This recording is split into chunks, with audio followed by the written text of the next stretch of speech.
Welcome to the Astro Guy podcast. I'm not an expert, I'm an amateur like you. I'm here to learn and here to teach. So let's enjoy the ride together. Carpe Noctem, seize the night.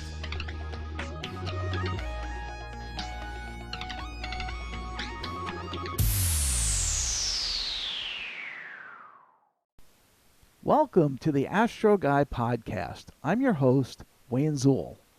In this episode, I had the real pleasure of interviewing a very dynamic young man, Zane Landers.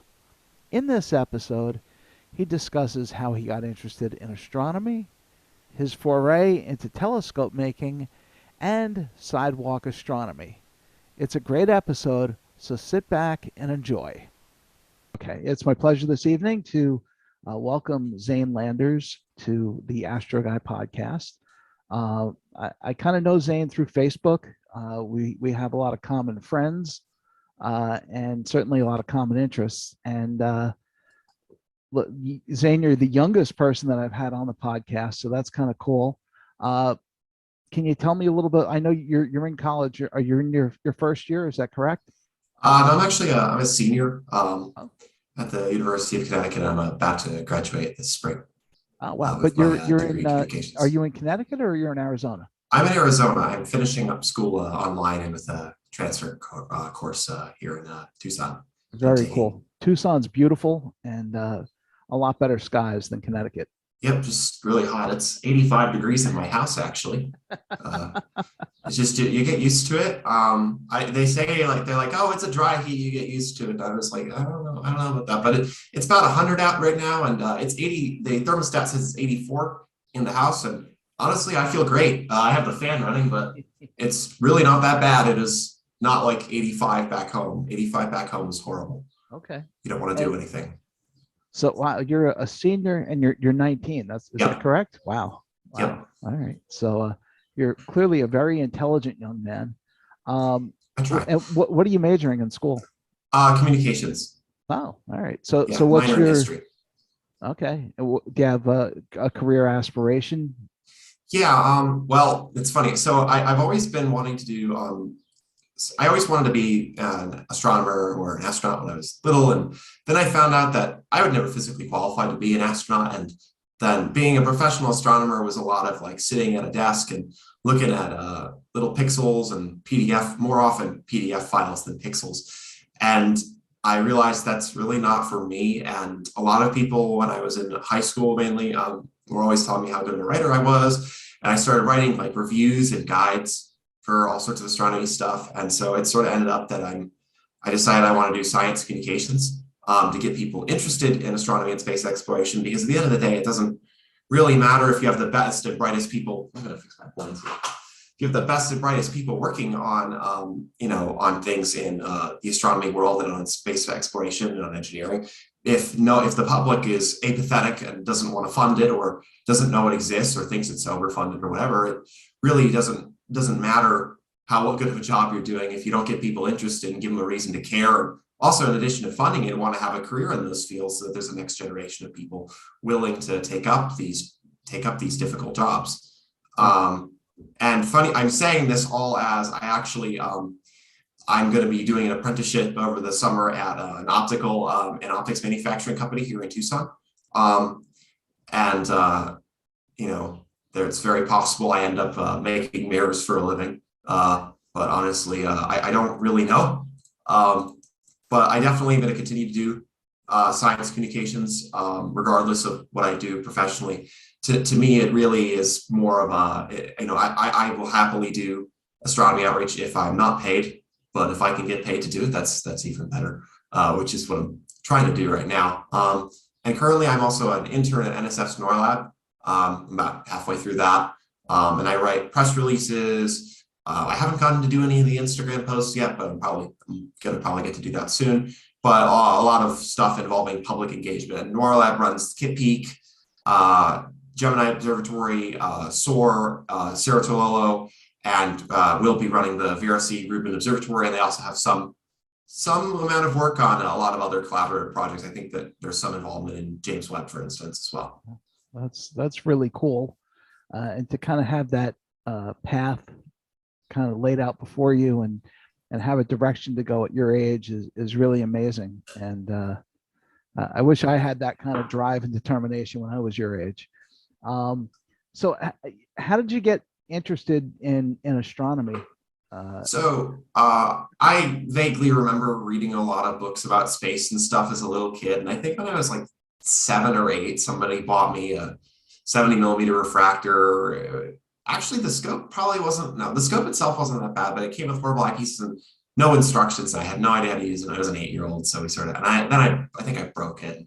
So I gave up. I did get it working later and tried it for a bit and it wasn't terrible. But, and then I started playing I started playing a lot of trading card games, and that led me into meeting some people who, this guy who was into this game called Kerbal Space Program, which my brother also had happened to take a very brief interest in. It's this game where you build rockets and it has accurate-ish physics simulations and whatnot. I mean, NASA scientists play it, people at JPL love it. So, it's a really fun game. And so I met this guy while playing this trading card game, Magic the Gathering. I think this time I met him, and he suggested I go and watch the launch of the upcoming Orion EFT-1 mission, and then also that there was a lunar eclipse coming up. That was the lunar eclipse was a bit later, but then the same guy was like, "Oh, there's a lunar eclipse coming up. You should go watch that." And I saw the lunar eclipse, and then I decided, well, I need a telescope, and I need one better than the piece of junk sitting in the basement. That's no good. So I got a little 4-inch Mac Cassegrain from Celestron, and I did a lot of research and somehow concluded that was a good beginner scope. And I mean, you can do worse. It had great optics, but it was tiny and couldn't show me anything, especially from my backyard, 45 minutes from New York City. And so that sort of got me into learning about light pollution and all that. But I decided I wanted a bigger telescope. So I was like, okay, I'm going to make one. That didn't work out because my dad doesn't know a lot about woodworking or anything. And I tried to have him help me. And so I kind of put that on the back burner, and I fixed up a couple of old scopes. I got a 6-inch Newtonian that was pretty good from Edmund Scientific, and an 8-inch Meade Schmidt Cassegrain, and that was pretty bad optically. But and then after I did all that, I was like, okay, well, if fixing scopes isn't that hard, well, maybe I can make one now that I know how to fix them. So I went and tried to grind a 6-inch f8 mirror, and then I chipped that. I gave that to my friend who he's just finishing the scope around it now, 5 years later. Well, I didn't give him the mirror blank until a couple of years ago, but he turned that into an F5 and he beveled out the chip. And this guy, Dave Grosky, gave me a 6-inch blank at Stelphane, and I finished that into a 6-inch F4, and it's pretty good. It's sitting in a shoebox behind me somewhere. The scope came apart, but I built that, and the optics turned out really good. And then I decided, okay, well, I need a bigger telescope. And then I tried to grind a 12-inch, and then before I could even start grinding the 12-inch, somebody plopped a 16-inch half-finished mirror in my lap, and I tried to parabolize and figure that. The thing with the 16-inch that I didn't understand was it was a 1-inch thick porthole, and I did not understand the concept of supporting it during polishing. So I ended up polishing in some astigmatism. In retrospect, it actually could have been a lot worse. It was about a wave of astigmatism. It would have, but I tried it and I was really unhappy, but I didn't know what to do. So I traded it to another guy for a finished 16-inch mirror, and that was a nice mirror. And I think that mirror might have been made by John Dobson. I'm not really sure. I sold it on eBay. I made a lot of dumb mistakes early on, and that was one. It turned up on eBay a year ago, and I was like, did I buy that? And I went, nah.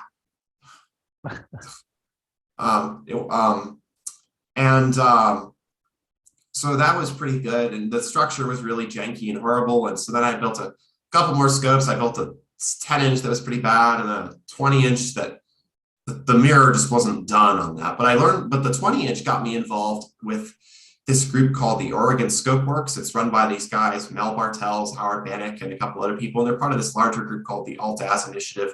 That part's sort of on the back burner these days. It's a long story, but because I silvered the mirror for the 20-inch, I followed their spray silvering instructions, and they were like, "Hey, do you want to come out to our thing in Oregon in August?" And I was like, "Yeah, I'd like to do that." And that got me into these super fast and low cost instruments, which is what my 14.7-inch that I built kind of is. I didn't make the mirror for that, but the idea was And so now I'm sort of trying to push the idea of these super fast, lightweight telescopes with these really thin meniscus mirrors. I'm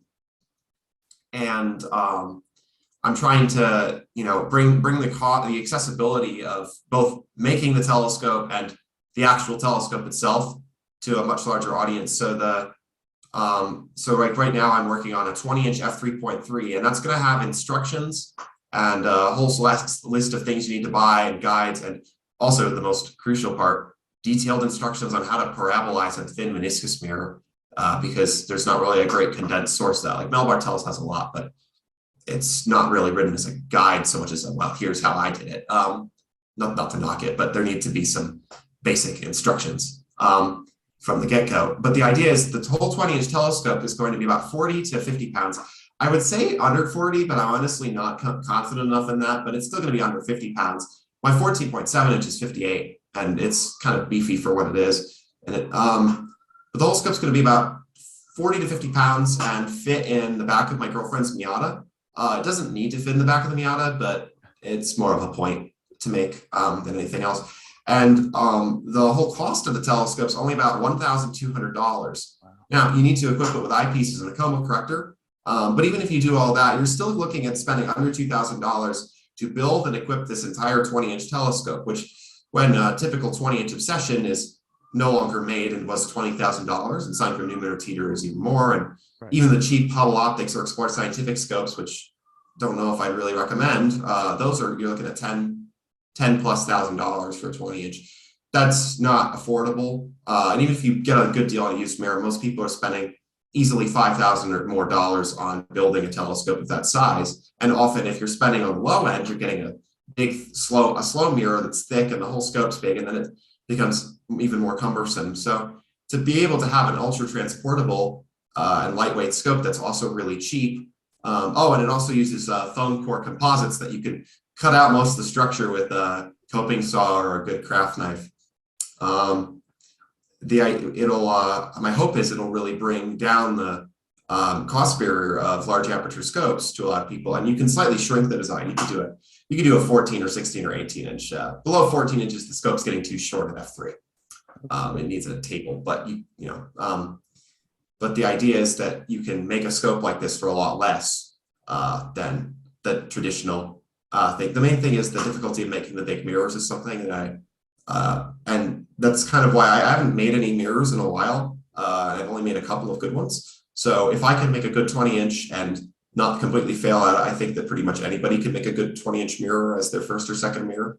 Because at this point, I've done a couple of 6-inchers that were good, and one 10-inch, and then another 10-inch that I broke, and the bad 16-inch, and that's about it. So if I can make a good 20-inch, I think that bodes well for regular people who don't have as much experience. Having made some mirrors myself, I know what it's like, and I know the pain of not having it come out the way you want. And, yeah. And it's a very steep learning curve. Mm-hmm. And my first mirror took me 20 years to complete. So, and that was only an 8-inch f5. And I have a 10-inch f6, but that's still not done. And I've been working on that one for almost 20 years too. So I guess that's my pace, is every 20 years I do a mirror. But, I taught a guy mirror making. He had started on a 6-inch f8 in 1968, and I helped him bring it down to f4, and he finished and parabolized it. I taught a little miniature class that he was in. But yeah, I think the number one thing is, today you can ask questions online. There's easier ways to test mirrors. But I think the main piece of the puzzle that's missing is sort of a more updated set of techniques and instructions, the way that John Texero's book talks about, but for the modern era of bigger and thinner mirrors. So that's what one of the things I'm hoping to try to have. And on the lower end, I have a friend who's worked on this 3D printed 4.5-inch telescope that he calls Hadley. It uses the 4.5-inch f8 optics that you can get out of any old Japanese scope, or a Power Seeker 114, or the optics from those department store scopes are pretty good. And you could also order the optics from AliExpress for $25 and then build the whole scope with just a 3D printer and knock together some kind of mount for it out of some wood or whatever, and spend about $90, which that's cheaper than a 4-inch telescope ever was to buy. And it's much cheaper than it is now. Now for a 4.5-incher, you're looking at $200. So to be able to build one yourself and build it for half that, and the great thing is with the optics being from a scope you could scavenge or get from AliExpress is someone in like Nigeria or someone in Kuwait or in India who might not be able to get supplies even to make mirrors necessarily, or might not be able to get finished optics at larger sizes or get all of the necessary components, can print one of these scopes for not a whole lot of money. And 3D printing filament is pretty consistent in cost no matter where you are. And the structure, the non-printed parts that aren't the optics are pretty standard as well. You could find them at almost, and you could find or scavenge them from almost anything. Now, I know you really enjoy, you've built several telescopes. You certainly enjoy making them. And I believe that you've also done quite a bit of scavenging, and I don't mean that in a negative way. Oh yeah. But you've done a lot of trading, buying stuff and then trading up. Yeah. And I know I believe I've seen a lot of your stuff on Cloudy Nights that you were selling. Yeah. Cloudy Nights decided that, I don't want to be too harsh on them because somebody from there might see this, but they had for a while, they had all these people who were, what happened was there were these people who were selling 3D printed knickknacks as astronomy accessories in the classifieds. And then they started basically tagging those people as vendors automatically, even if they were only selling a handful of things, which that's fine. They were mass producing stuff to sell. Makes sense. But then what would happen was these printing people, they had so many knickknacks to sell that they would post 5 ads for their knickknacks every day in the classifieds. So what was happening was the classifieds were getting clogged up by all this 3D printed like cable holders and polar scope adapters and Badenoch masks and stuff. And the classifieds were getting clogged with that stuff. So they then decided they asked the printing people to stop that. And the printing people were like, no, because all the other vendors, they can occasionally, they do this too. And I mean, they didn't. So then what they did was they banned all vendors from selling in the classifieds period. Right. And then what the printers would do was they'd be like, but I'm not a vendor. And so then they just started saying anyone who sells in high volume, and by high volume, like literally like more than like 2 ads a week, they just started considering a vendor. I know this guy, I think his name's Tom. He had a similar thing to what I'm doing. I mean, he had an eBay store too, but similarly small amount of operation. And he was just selling stuff. He sometimes would have weeks of nothing, and then occasionally he'd be selling stuff in the classifieds, and they banned him from selling. And the other thing that they do to you on Cloudy Nights, if you're a vendor, as they've tagged me now, is they're very harsh on what you can say and not say about products from companies and whatnot. Wow. So they've really kind of driven, I feel a little bit driven out of there personally. And I know a lot of people who have just completely quit posting there, and it's unfortunate because I understand why they had to do what they did, but unfortunately it's come at the expense of a lot of people who were not 3D printing knickknacks and clogging the classifieds and just being intentionally obnoxious. I was going to say that's a shame because Cloudy Nights is one of my favorite resources. Yeah, it's a great place to get answers and insight if you have questions, and and I've sold plenty of things on there. My rule is I don't spend new money on anything. Me too. So if I want something new, I sell something old. And, that's kind of how I am. And for me, my other thing is I don't, the thing they also kind of have said, and again, I'm not going personally against the administration. Like, I understand why they had to do what they did, because if they made exceptions to the rules, then the printer people would get all, the printer people would be all up in arms. And so I understand. Of course, now the printer people have been driven out of business because of all this, which is kind of ironic. They kind of did themselves in. But for me, it's always been, I just like tinkering with stuff. So what I do is most of the time, I go on Craigslist and Facebook Marketplace and on eBay, and I buy scopes that are usually damaged or broken in some fashion.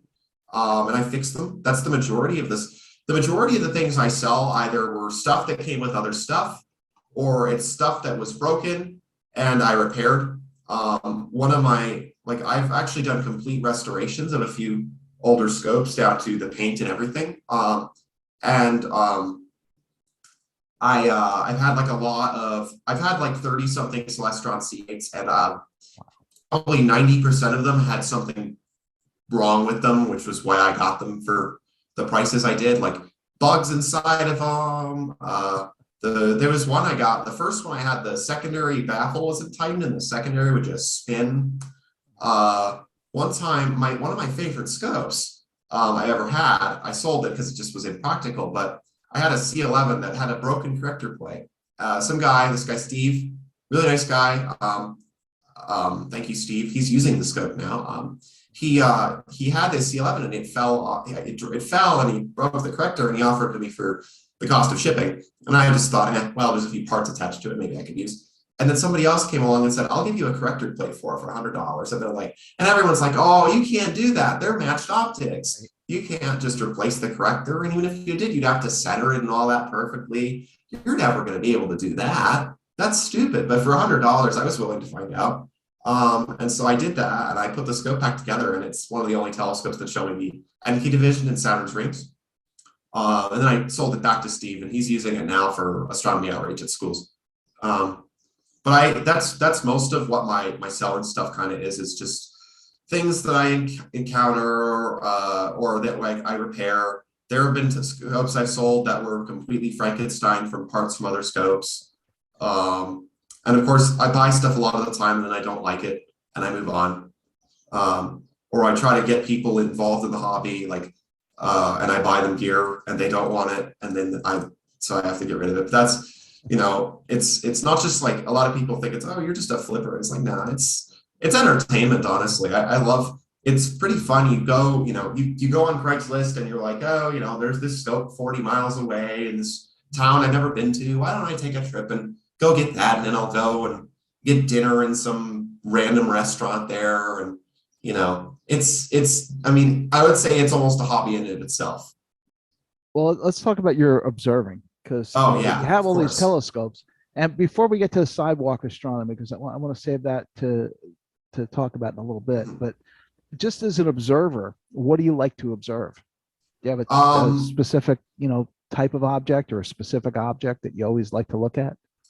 I really like, there are two things I really like. I like galaxies, which is why I'm always pushing towards larger apertures, and why I'm really bummed that, well, I have a 32-inch I can go use, but it's not the same. I'm really bummed my largest scope right now is my 14.7, but my 24-inch was impractical and had to go. So, but I really like galaxies, mostly because there's just so many of them.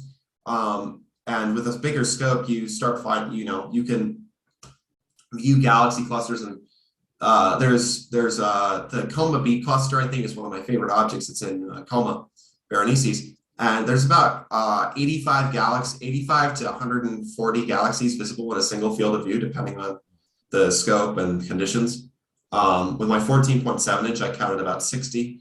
With the 32-inch, I know it was more than 60.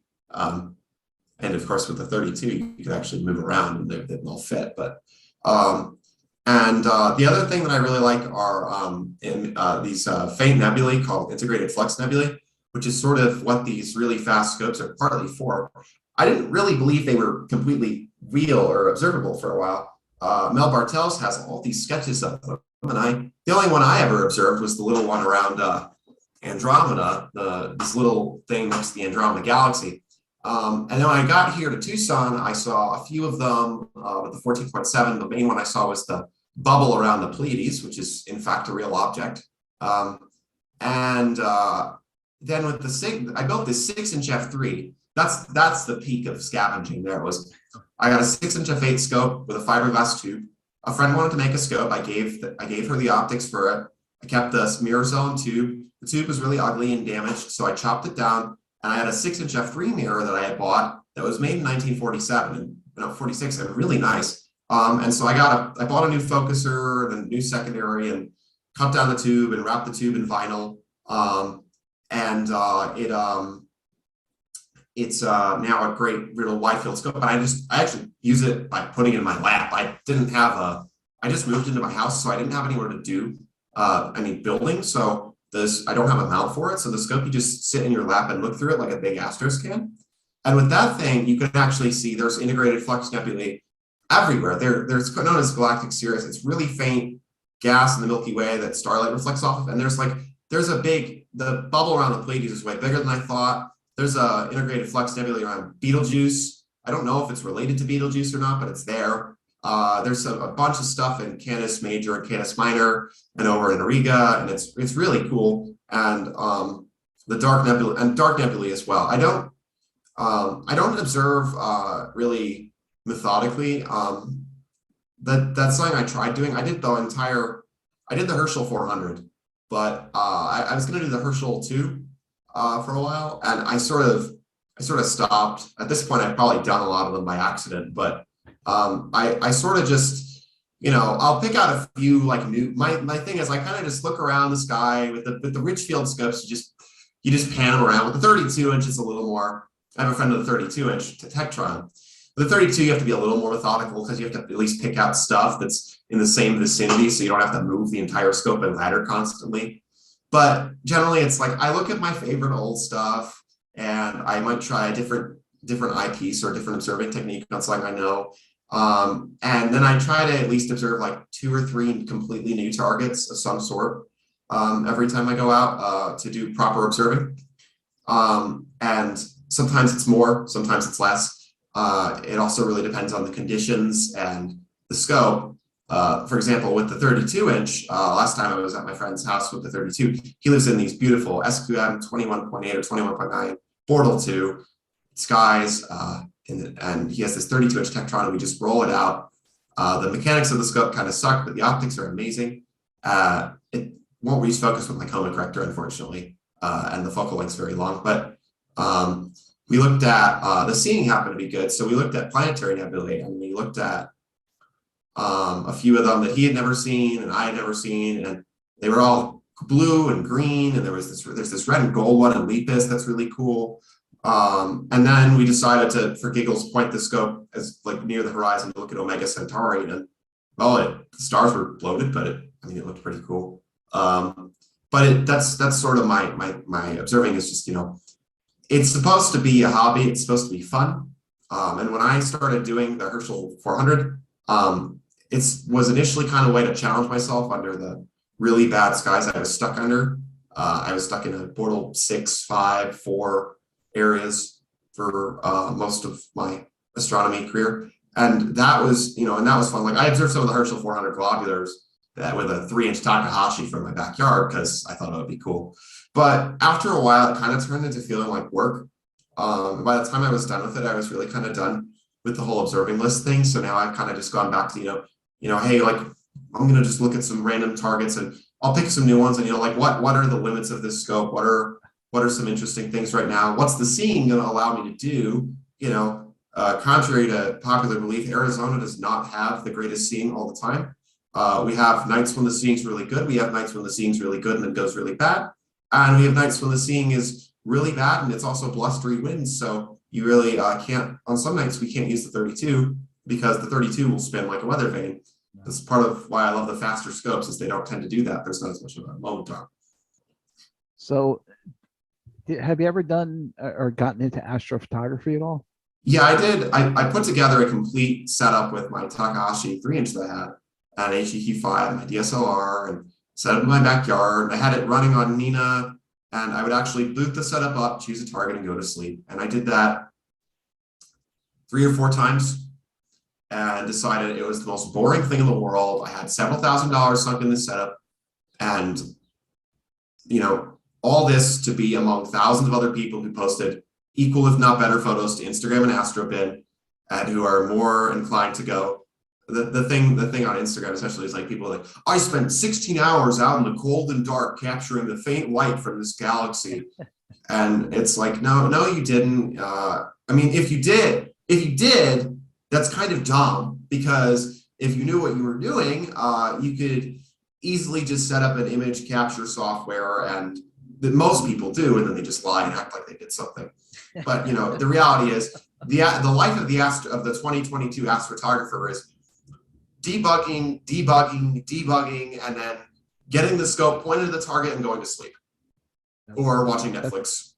That's about right. That's about right. And there's nothing wrong with that. I enjoy it, but I've been a visual observer for most of my life. I started when I was very young as well. I was like 7 when I first got into the hobby, and I was always a visual observer. And I did a little astrophotography probably 20, 30 years ago, and then it just got so expensive and difficult to do, and I got away from it, especially when the digital DSLR started coming out. They were very expensive in the beginning. Yeah. But now, with the CMOS cameras and everything else, and things like the ASI Air, it becomes really easy. Yeah. I actually want to start doing some EAA so I can do some outreach with it. But I think for that reason, it's very good. But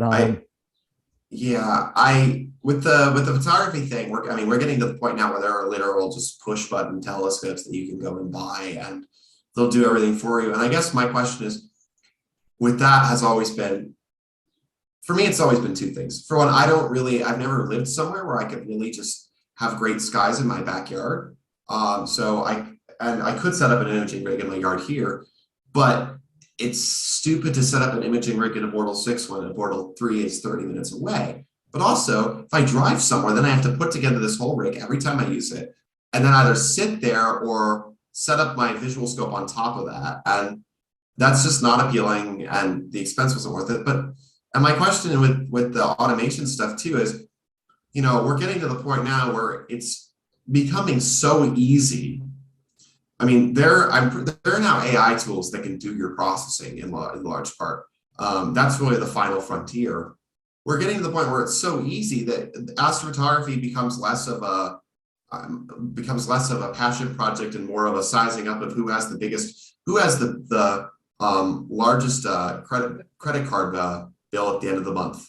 And at the end of the day, you can do a really good job with like an ED80 and an HEQ5, and somebody else has access to a plane wave, and they'll beat you. And also, if you're on the low end of things too, everybody on the low end of gear has the same gear.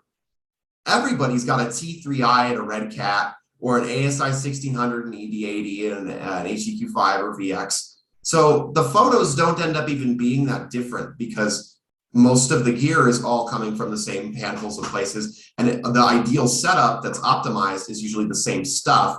So there's sort of this, I guess the way I would describe it is everything sort of trends towards the mean, and it's hard to differentiate yourself. And I think if you want to view astrophotography as an art form, then differentiating yourself is important, and I think that's hard to do.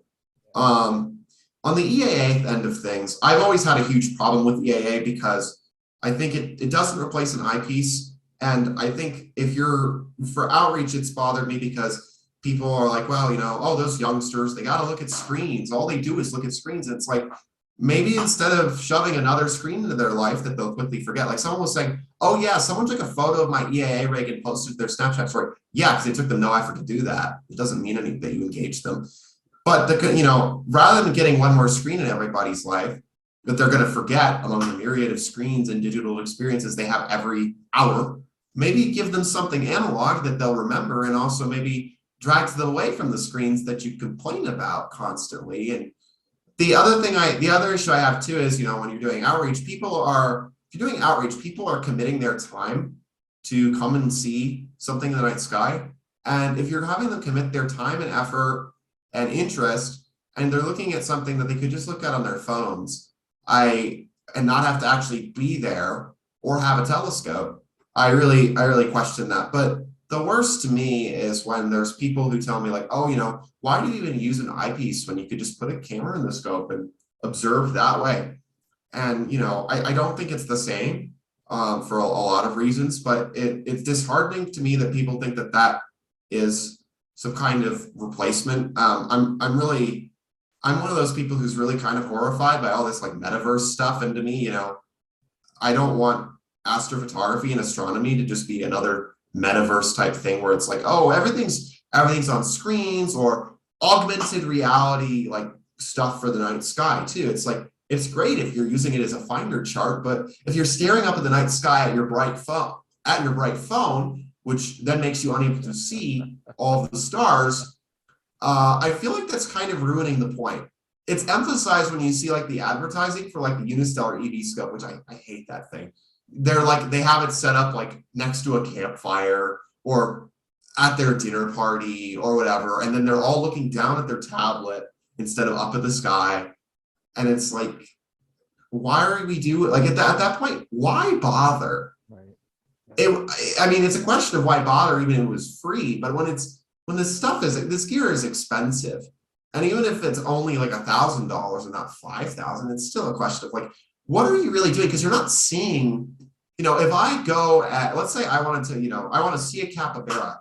Okay, well, I can go on YouTube and watch videos of capybaras all day long, but that doesn't replace going to the zoo, or even better, actually going to South America and seeing a capybara. It's not the same. If you want to see the Grand Canyon, you don't say, I saw the Grand Canyon, by going on Google Earth and looking at the Grand Canyon. Right. And that's what the night sky is. That's what the universe is. Because, we could say that about going to the moon too. I mean, we could just say, okay, well, we're only going to look at the moon forever. Why go there? We can just look at it. We can just look at it, or look at maps of it, or try to do radar mapping of it from orbit, and we could figure out what the surface looks like that way. But why would you actually send anybody there? Why would you land there? You don't need to do that. We could just look at a digital representation of it. It's the same thing. It's just that, you say that to somebody and they're like, oh no, I wouldn't do that. But someone was just telling me today, they tried to get someone to look at the transit of Mercury, and the guy was like, nah, I'll see it later on the news. And it's like, no, you won't. You'll see a picture of it that you'll probably forget about, because it was just another brief image on a screen, when life is now a bunch of brief images on screens.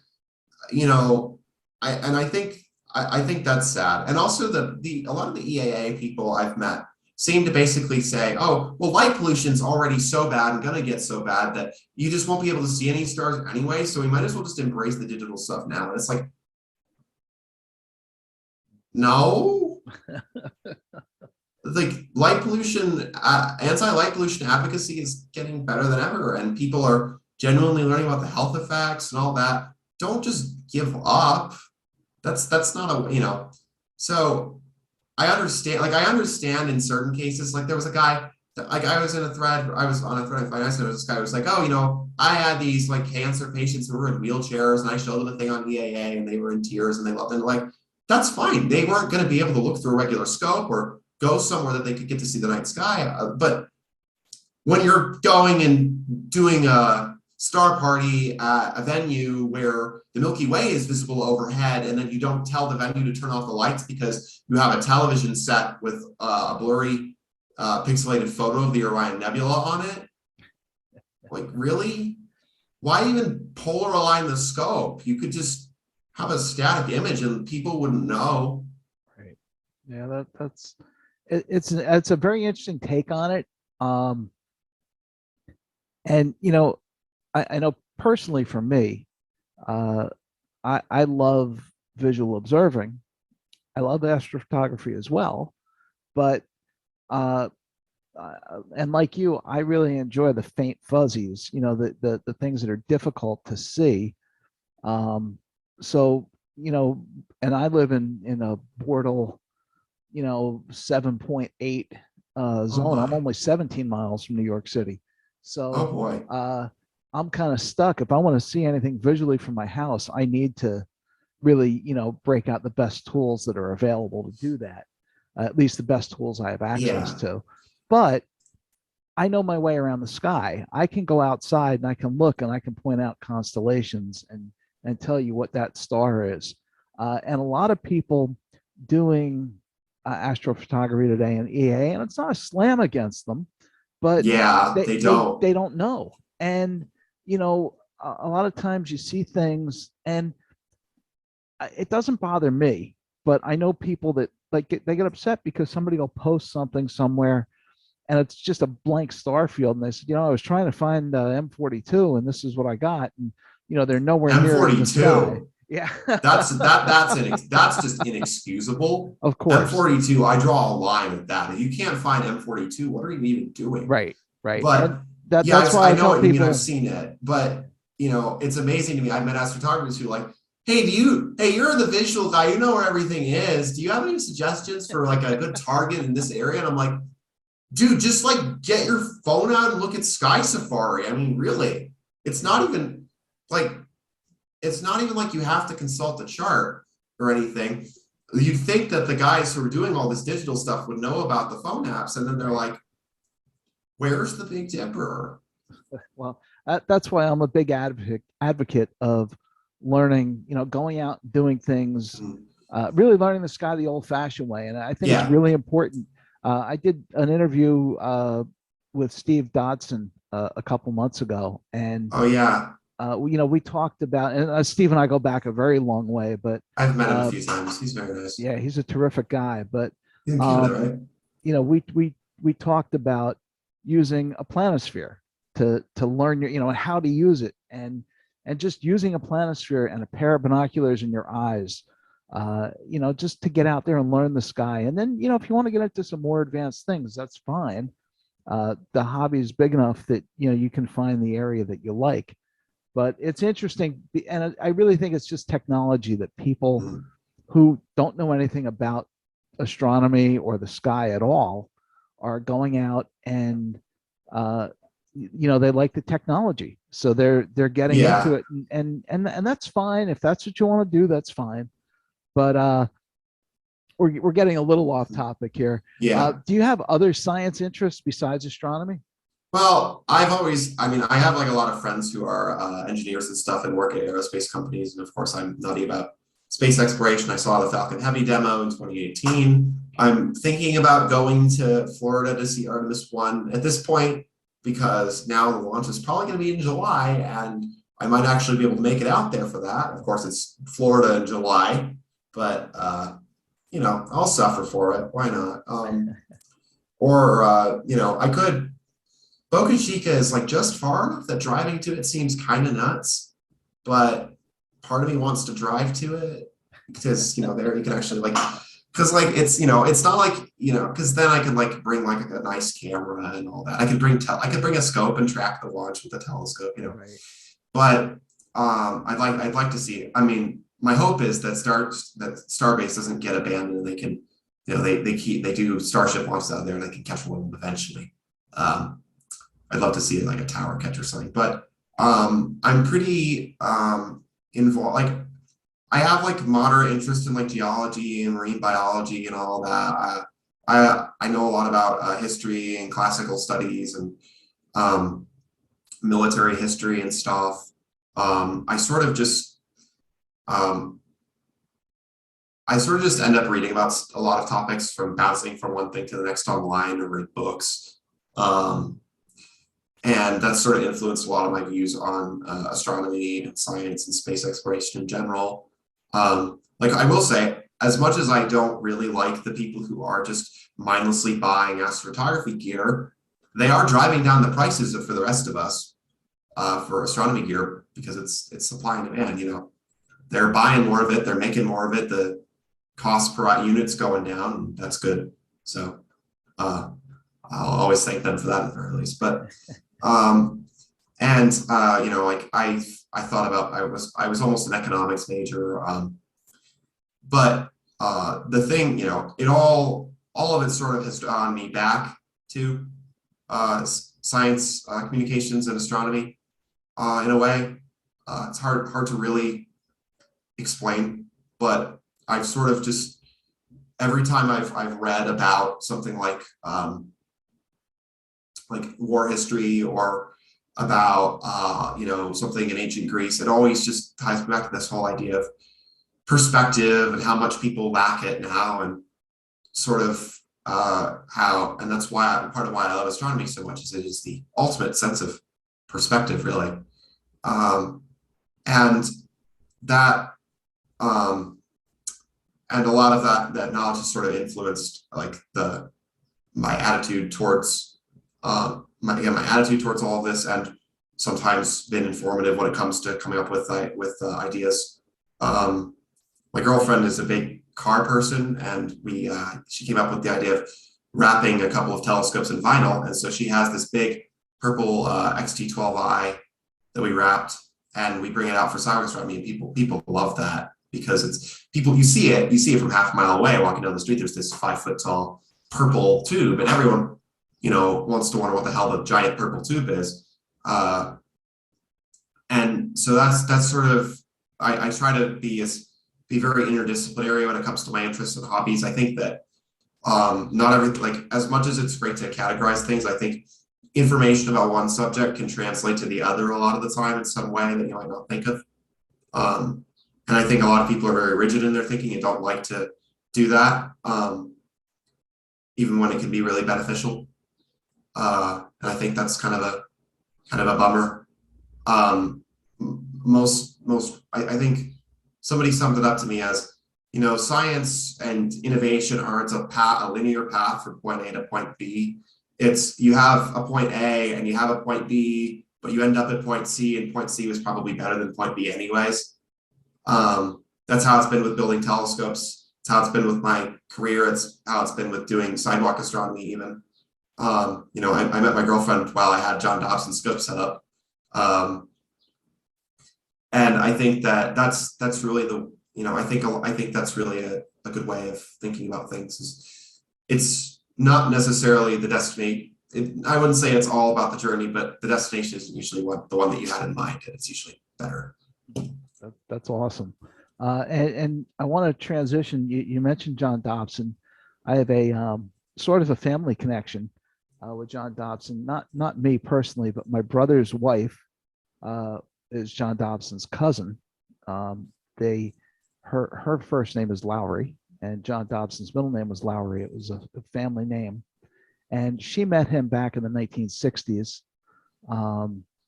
But as you know, John's no longer with us. John, I had the pleasure of spending a lot of time with him at Stellafane. I was his driver one year up there, and he taught my son how to use chopsticks. So he was a really interesting guy. And he bought this telescope, which Dobsonians, I mean, I've built Dobsonians, and I know you've built Dobsonians. They're the most popular telescopes in the world. And he never made money off of it, but he wanted to share the hobby. And I just saw an article that was online where you were interviewed by the newspaper in Tucson about the Tucson Sidewalk Astronomers, and that's a group that you started. So let's hear about that, because that's really interesting. I named it the Arizona Sidewalk Astronomers because TSA is a terrible acronym. I don't want to have the same acronym as the people that annoy me every time I want to fly somewhere. So also it just gives it more of a general appeal. And there aren't any other sidewalk astronomers in Phoenix or anything, so I felt like I could have that title. If there are, feel free to make me change my name. It's not hard. It would take me like 20 minutes. So, I just don't know. So when did you start this organization? Well, it's I'd say organization's a bit overkill. It's me, my girlfriend, and whatever random couple of friends I have who might be able to get out there. There's like 3 people. What happened was, so back a year ago, right around now, no, it was a little less than a year ago. It was the summer, and there was this wildfire smoke over Connecticut, and so nothing was really observable, and the moon was eventually observable, and the planets were out, but nothing besides the planets and the moon were observable. We did have the planets initially. We didn't have the moon that first week, but I was with somebody, and she suggested, she had watched some of the videos of John Dobson and about sidewalk astronomy, and she was like, you talk about this guy, and you have all these scopes that you build, and yet you aren't copying that part. Why don't you do that? I mean, she's like, I don't think we can observe it. You can observe anything else right now anyway. Why don't you do that? I'll come with you. And so I started doing that. And, I admittedly wasn't very organized. I didn't do the greatest job at advertising. I didn't bring signs, and I didn't bring a tip jar, which was stupid of me because it turns out people love that. But I did sidewalk astronomy a few nights a month in Connecticut for like the entirety of the summer and fall, and nobody really talked about it because in the astronomy club, the main astronomy club in Connecticut that I was in, the Westport Astronomical Society, really cool group, by the way, highly recommend them. They're building. I just got the newsletter. I think they're building more domes now at the observatory, which is really exciting. And like they would advertise it a little bit, but like it was not really like a super organized thing. I didn't really have a plan. I didn't try to do anything to follow up to get people interested, and that was dumb of me. But I would do that. And so then I came here. So then in August of last year, I was at Stella Faith and somebody gave me John Dobson's 8-inch f6. And then I was like, wow, now I have to do sidewalk astronomy with this thing. I mean, so I started doing it a little bit more in the fall, but it got cold, and where I would set up would be a mile walk from where I could park in downtown Stamford, which is where I was setting up at. So I stuck the scope on a dolly, but even then it was a pain to do all that. And so I didn't do it that much. I didn't have anyone to go with me. So it's Connecticut. We're basically New Yorkers. People are not as friendly as they are here in Arizona. Mm-hmm. So then I came here, and I have my internship. But other than my internship, I don't go to the U of A. I don't, I'm not old enough to go to a bar.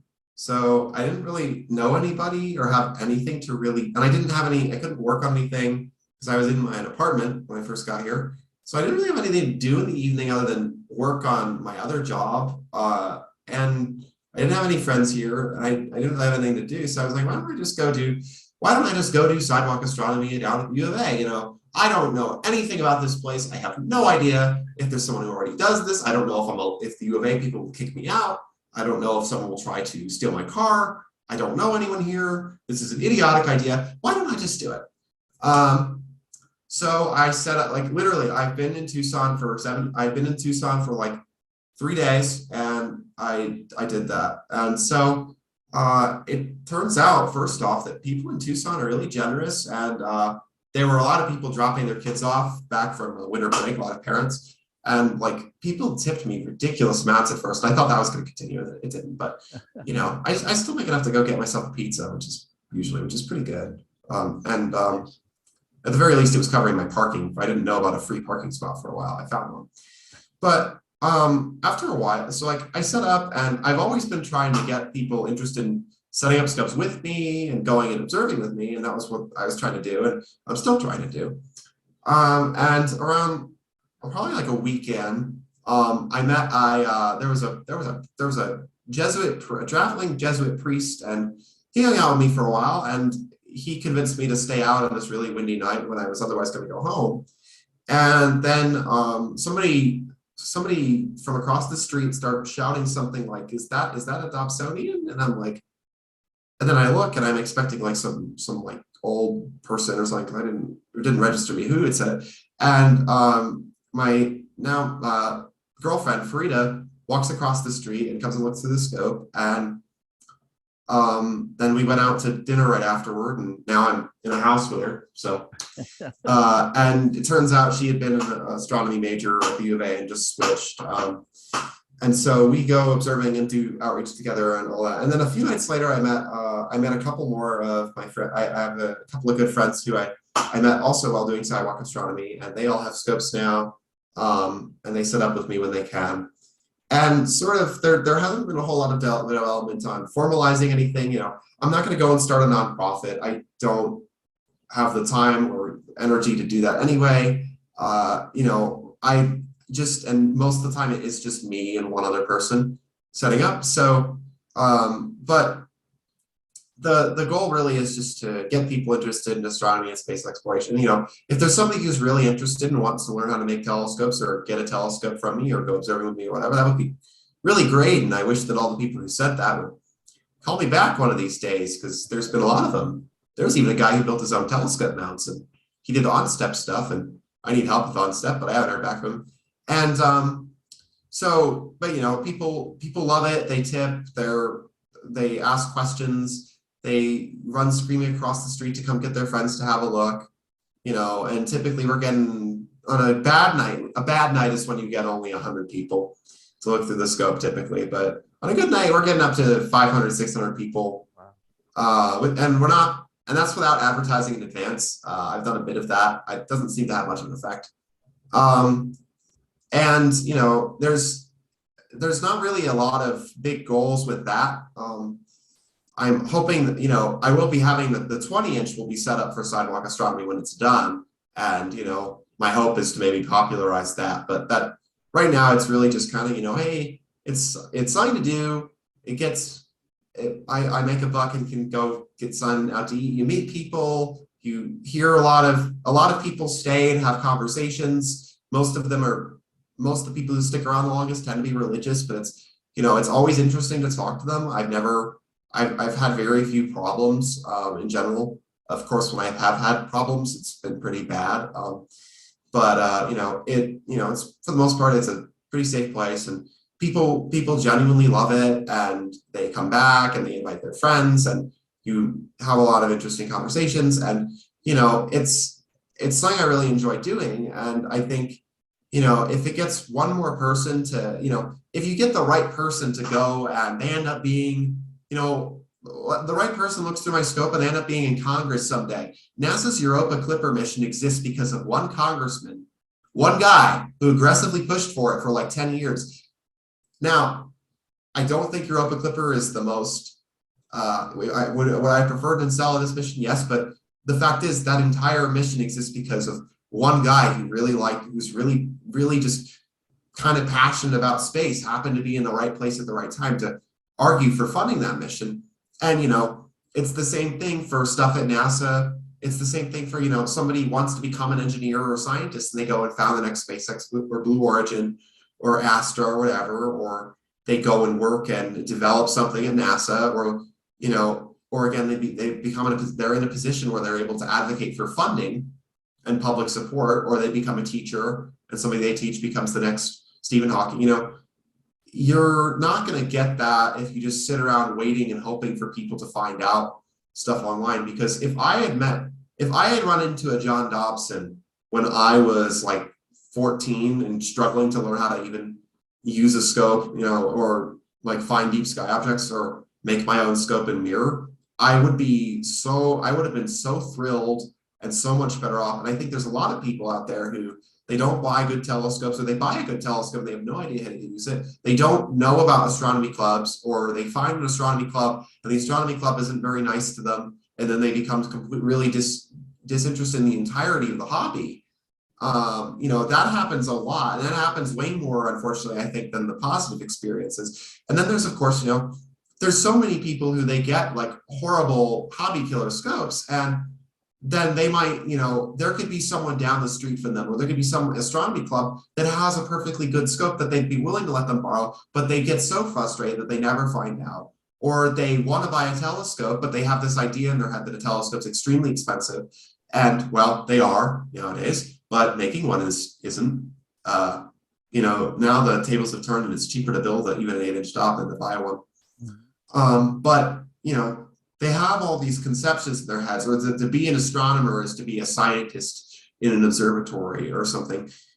They have all these conceptions, and the only way you're going to, and even if you have the best run program and the best run organization in the world, if people don't know about it, or they have these misconceptions about it, it doesn't really matter what you're actually doing on the inside.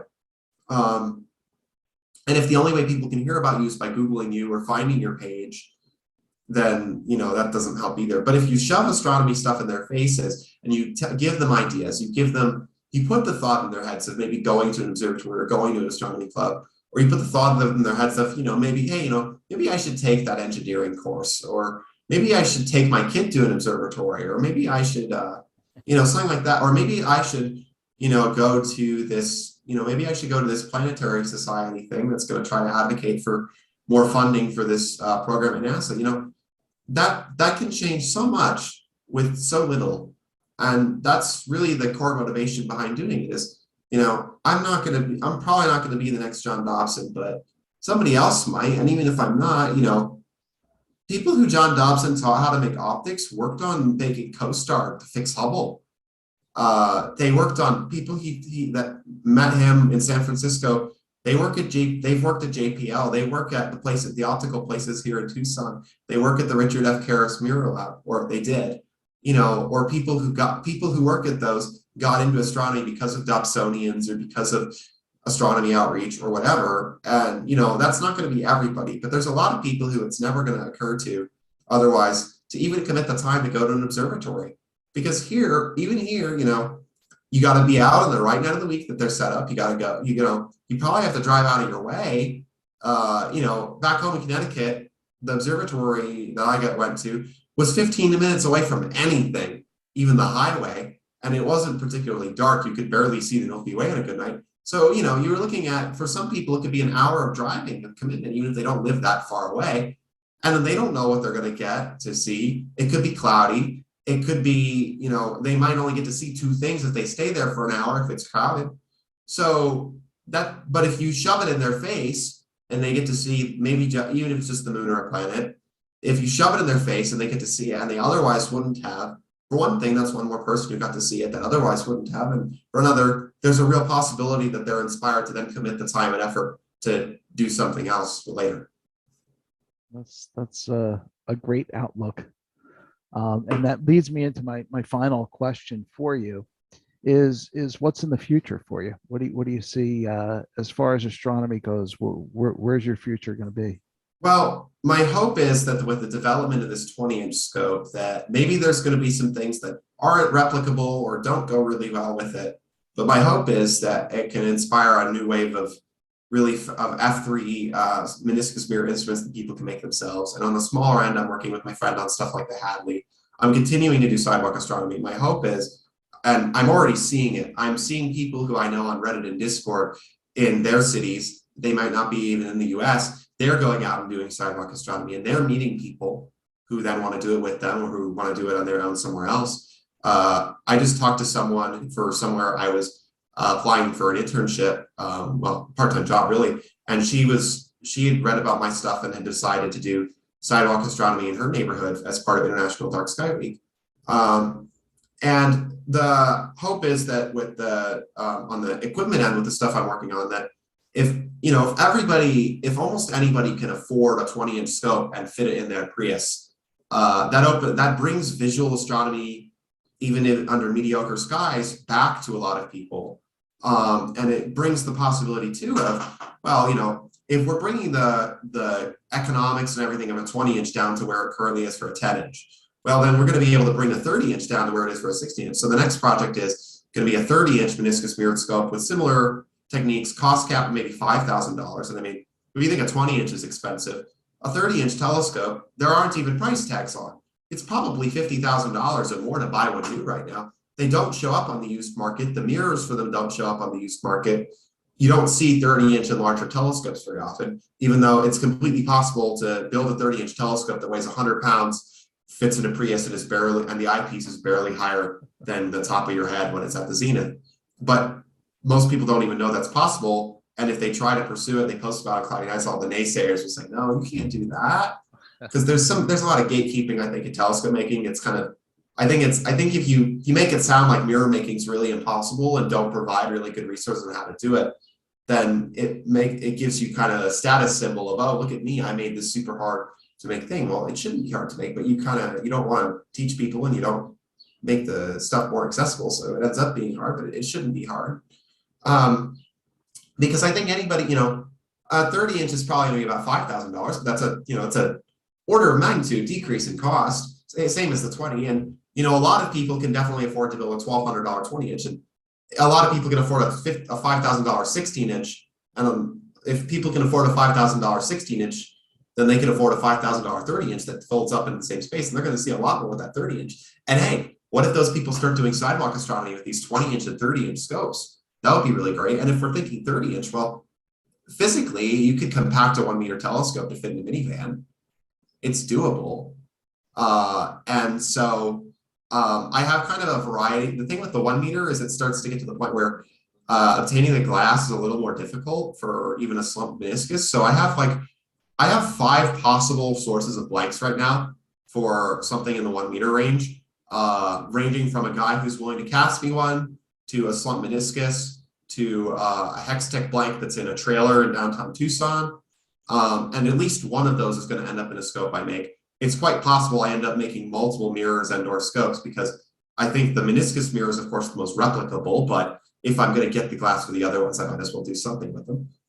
And, beyond that, I think, well, somebody made a 60-inch f3 slumped mirror and it works. It ended up not being parabolized because it's for a speckle interferometry thing, but and a 60-inch is going to be, that's a trailer or an observatory. That's $10,000-$20,000 of spending probably. But hey, right now, a 30-inch telescope is basically, for most people who buy one, it's tens of thousands of dollars. It's even a 20-inch is considered a lifestyle choice. But for a scope of that, for like a 30-inch scope, that's usually a permanent setup in and/or trailer. Think of, imagine if all the people who had 30 inches right now had 60 inches. That would be a lot of 60 inches. And while we're at it, if we can produce these things with lighter and thinner mirrors for lower cost, there's research potential here. There are a lot of universities that would really like to have a set of portable, if they had $30,000 to spend and they could build a dozen portable half-meter reflectors and put some CMOS cameras on them and do, exoplanet transits or occultations with them. Occultations especially are one where a lot of portable big telescopes would be great. There's some potential there. Am I going to be the one that necessarily pioneers all of that? Probably not, but there are other people working on it. And if I can get other people to be more interested in it, that'll be good. But, my goal is continue getting more people into doing astronomy and doing astronomy outreach and build bigger, faster, cheaper scopes. And I think if I don't have a 60-inch telescope in 10 years, I've messed up. Well, bigger than that, don't know. I think an amateur built 100 to 120 incher is something that's probably in the realm of possibility, but it requires a small group of people with the willpower and the funds to do it. Do I think that that's something I could probably end up doing? Absolutely, I really would like to, but I don't want to. I think it's good to have big aspirations, but right now there are big aspirations that precede that. But I think I think that getting more and bigger telescopes in the hands of people for less money, and then encouraging people to look through those telescopes and encouraging people who don't have telescopes to come look through them is really kind of what it boils down to. And everything else is just a more complicated rendition of that. Or a means to that end. And do I have, are there things I'd like to see having a direct effect on in the world of space exploration and astronomy and funding and public engagement? Yes, absolutely. But I think if I continue to put myself out there and do this stuff will happen as a result of that I can't possibly predict anyway. And I'd rather just focus on the doing and less than the hoping. Because the doing has done a pretty good job so far. The hoping is just consuming time and effort that could go to more doing. So I have to tell you, I'm very impressed by you, and I hope that there's a lot more people in the world that have your type of thinking, that are forward thinking, and that you're looking at things from a totally different perspective, especially about what the norms are, and I think that's just a fantastic thing. And I want to thank you for agreeing to come on and talk with me and spending the time with me. I really, really appreciate it.